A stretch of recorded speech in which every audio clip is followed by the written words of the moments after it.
Hello students, आज हम लोग मनोविज्ञान में गेस्टाल्ट मनोविज्ञान के बारे में पढ़ेंगे और जानेंगे और ये समझेंगे कि गेस्टाल्ट मनोविज्ञान क्या है, किन लोगों ने इनकी स्थापना की, अर्थात कौन इसके फाउंडर थे, कौन इनके को फाउंडर थे, कैसे कैसे ये धीरे धीरे विकसित हुआ और एक सिद्धांत के रूप में आया।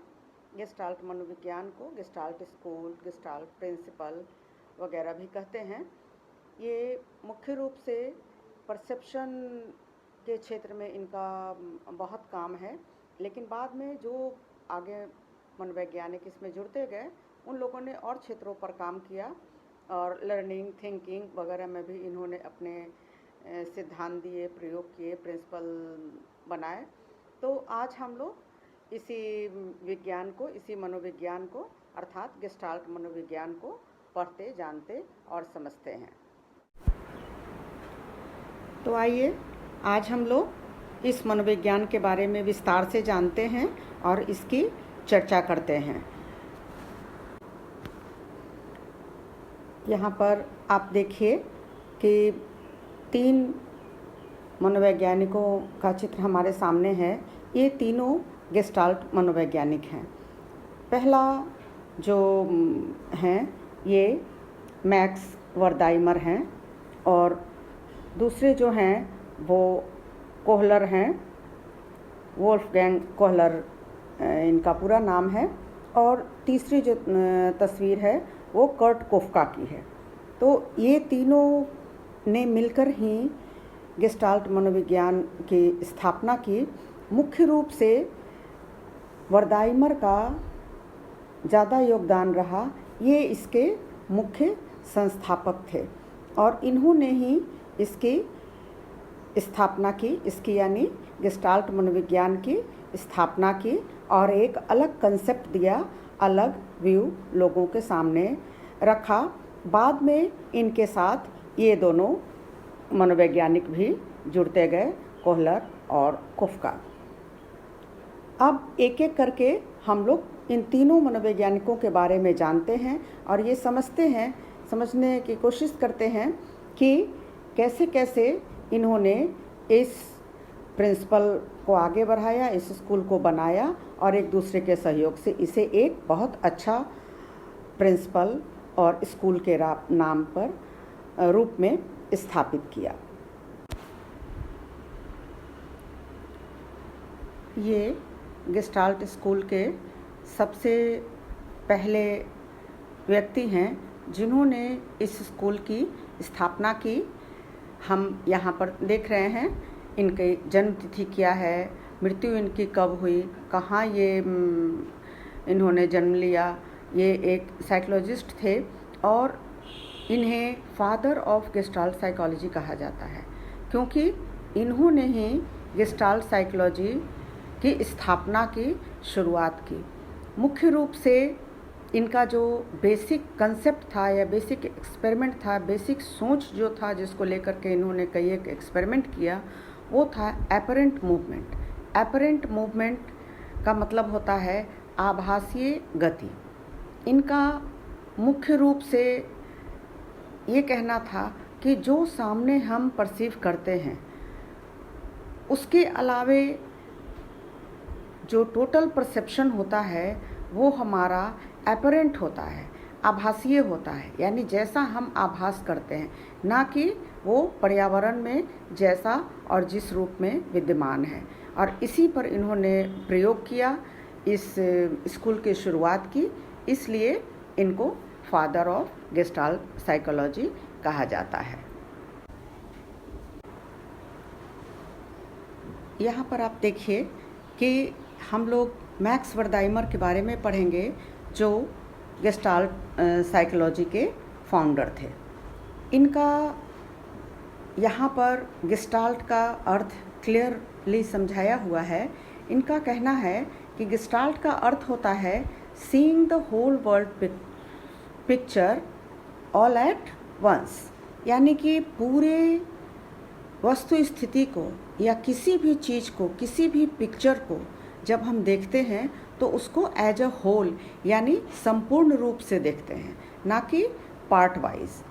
अर्थात इसको सिंपली हम लोग इस तरह से समझ सकते हैं कि यदि किसी व्यक्ति को हम देखते हैं तो हम ये नहीं कहते हैं कि ये आँख, नाक, कान, मुंह इत्यादि का मिश्रण है। हम ये कहते हैं कि ये एक व्यक्ति है। तो ये रॉ भाषा में हमने आपको समझाया। बाद में हम लोग वर्दाइमर ने जो वैज्ञानिक प्रयोग किए हैं उसके द्वारा समझेंगे कि इनका अपरेंट मूवमेंट का क्या अर्थ था और एज अ होल कहने का क्या अर्थ था, या होल पिक्चर कहने का क्या अर्थ था। उसके बाद देखिए, वर्दाइमर मुख्य रूप से मूवमेंट परसेप्शन पर ये प्रयोग करते थे। मूवमेंट परसेप्शन यानी जो गतिमान है या जो स्थिर है उसको भी गति के रूप में हम लोग क्या देख सकते हैं, क्या ऐसा आभास कर सकते हैं, इस पर इन्होंने अपना केंद्र रखा। और सबसे पहले जो एक्सपेरिमेंट था उसमें जो एक्सपेरिमेंट किया उसमें उन्होंने ये पाया कि व्यक्ति जो परसेप्शन करता है, जो प्रत्यक्षीकरण करता है, जो स्टिमुलस को वो अपने सामने देखता है, स्पेशली विजुअल परसेप्शन पर इन्होंने किया था, वो वातावरण से रिलेटेड नहीं होता है। वातावरण से रिलेटेड नहीं होता है मतलब जैसा वो होता है वैसा नहीं दिखता है, जैसा हमें उसका आभास होता है वो उस तरह का दिखता है। ये आभास शब्द इनका आगे चल के 5 फेनोमेना के रूप में इन्होंने इसे बताया है, उसे मैं आपको आगे बताऊंगी। अब देखिए, ये जो व्यू इन्होंने दिया, जो विचार इन्होंने दिया, यानी अपरेंट मूवमेंट का, और जो वातावरण जैसा है उसके अनुसार हम किसी ऑब्जेक्ट को नहीं परसीव करते हैं, नहीं परसेप्शन करते हैं, ये जो व्यू दिया यही गेस्टाल्ट मनोविज्ञान का आधार बना। मुख्य रूप से यही इसको इस स्कूल की स्थापना का कारण बना। और इन्होंने बहुत सारे प्रयोग किए। He did many experiments to describe the scientific view of apparent movement. Apparent movement शब्द जो इन्होंने दिया, आभासीय गति की जो व्याख्या उन्होंने की, उसमें बहुत सारे प्रयोग इन्होंने किए और साइंटिफिकली किए उन्हें प्रूफ करने के लिए।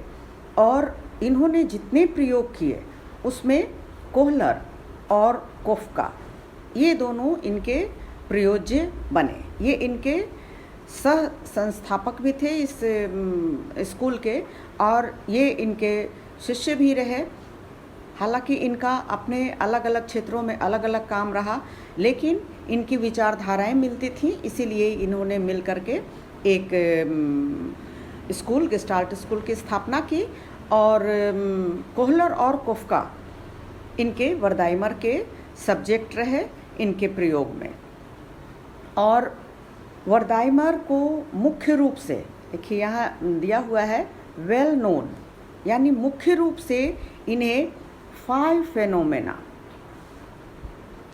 फेनोमेना के लिए इन्हें विशेष रूप से जाना जाता है।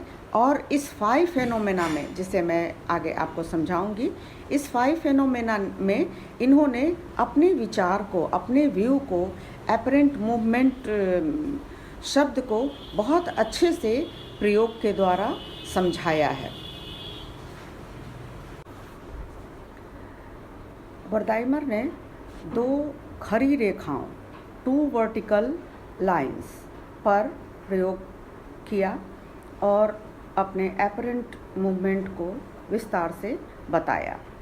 इनका कहना था कि किसी भी चीज़ को अपरेंट होने के लिए, आभासी गति होने के लिए, उसमें समय अंतराल का होना आवश्यक है। यानी एक विशेष समय का यदि टाइम इंटरवल रहे, समय का अंतराल रहे, तो ही उसमें गति का प्रत्यक्षण होता है, अन्यथा नहीं होता है। जैसे कि उन्होंने एक प्रयोग जो किया, जो मुख्य रूप से ज़्यादातर प्रचलित है, वह है 2 खड़ी जलती हुई रेखाएं। 2 रेखाओं को उन्होंने, एक रेखा बाईं ओर और दूसरी रेखा बाईं ओर पहली रेखा बाईं ओर और दूसरी दाईं ओर उन्होंने रखा, यानी 2 रेखाएं रखी उन्होंने बाईं ओर और दाईं ओर, और अपने प्रयोज्य को उन्हें देखने को कहा। तो जब उन्होंने देखा कि जब 1 सेकंड से कम टाइम इंटरवल था दोनों रेखाओं के बीच में, तो दोनों रेखाएं 2 दिखी, एक रेखा बाईं ओर दिखी, एक रेखा दाईं ओर दिखी। लेकिन जैसे ही टाइम इंटरवल दोनों रेखाओं को दिखाने में 1 सेकंड से कम कर दिया गया, तो प्रयोज्य को ऐसा प्रतीत हुआ कि एक ही रेखा उठकर दाईं ओर और फिर दाएं से बाईं ओर आ रही हैं, यानी कि उन्होंने 2 अलग अलग रेखाओं का परसेप्शन नहीं किया। इसी चीज़ को यहाँ पर बताया गया है, 2 वर्टिकल लाइंस प्रेजेंट्स इन अल्टरनेटिव मैनर, बारी बारी से विथ डिफरेंट टाइम इंटरवल, अलग अलग टाइम इंटरवल पर दोनों रेखाओं को प्रस्तुत किया गया और देखा गया कि 1 सेकंड का जब तक अंतराल रहा दोनों रेखाओं को दिखाने में, तो वो 2 रेखाएं दिखी, लेकिन 1 सेकंड से कम, विशेष रूप से 1 सेकंड के 15वें भाग में उन्हें 2 रेखाएं नहीं बल्कि दोनों रेखाएं एक जगह से दूसरी जगह मूव करती हुई दिखाई दी, जिसको इन्होंने एपरेंट मूवमेंट कहा है। और विशेष तौर पर यह भी कहा है कि इसमें टाइम इंटरवल का बहुत महत्व है। यदि सही टाइम इंटरवल नहीं रहेगा तो दोनों रेखाएं अपने वास्तविक रूप में अलग अलग दिखेंगी, अदरवाइज वो एक ही रेखा एक जगह से दूसरी ओर घूमती हुई दिखाई देंगी। देखिए यहाँ पर है, when exposure time reduces to less than a second, 1 second से जब कम कर दिया गया एक्सपोजर टाइम यानी देखने का time interval, then perception of line was 1 instead of 2।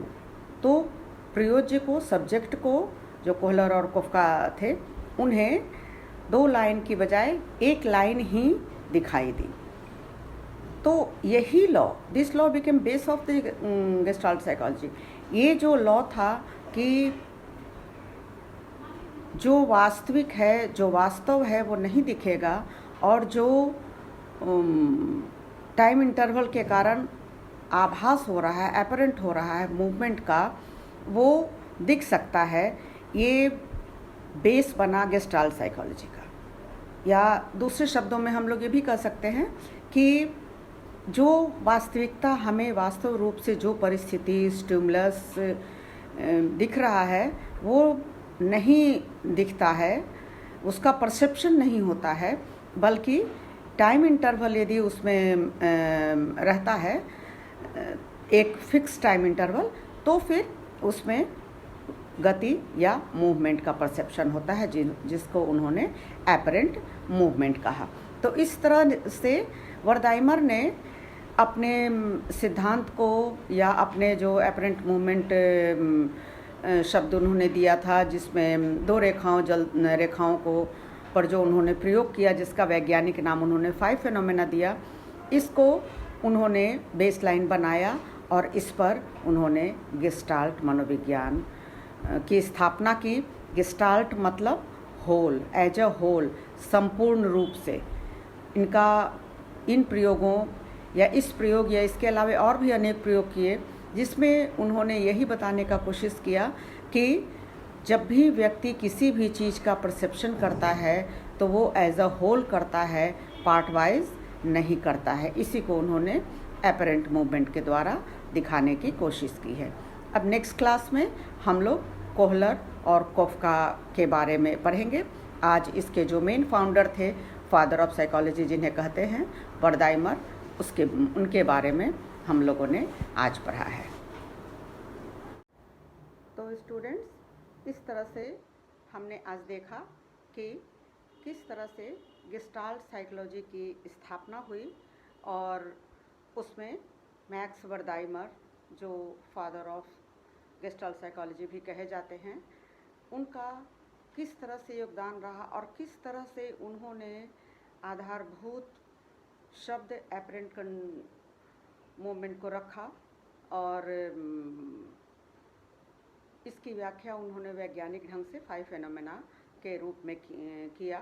5 phenomena को हमने 2 रेखाओं से जाना है, समझा है, जो इन्होंने वैज्ञानिक शब्द दिया था इस प्रयोग का, जो वैज्ञानिक शब्द फाइव फेनोमेना है। और इसको हम लोग अपने लाइफ में इस तरह से भी देख सकते हैं कि जब पर्व त्यौहार में हमारे यहाँ बल्ब जलता है या तरह तरह की आकृतियाँ बनती हैं, तो जब वो आकृतियाँ बुझी रहती हैं तो आप देखेंगी कि वो अलग अलग बल्ब दिखते हैं, लेकिन जब वो जलती हैं एक ख़ास टाइम इंटरवल में, तो वो हमें गोल गोल घूमती हुई, ऊपर नीचे होती हुई रेखाएं, तरह तरह की आकृतियाँ बनाती हुई, चलती हुई दिखती हैं। तो ये सभी इसी एपरेंट मूवमेंट के कारण होता है, जो स्थिर बल्ब भी हमें चलती हुई, मूव करती हुई वो आकृतियाँ दिखती हैं, जिसे हम अपने जीवन में अक्सर देखते हैं। नेक्स्ट क्लास में हम लोग इसके आगे पढ़ेंगे।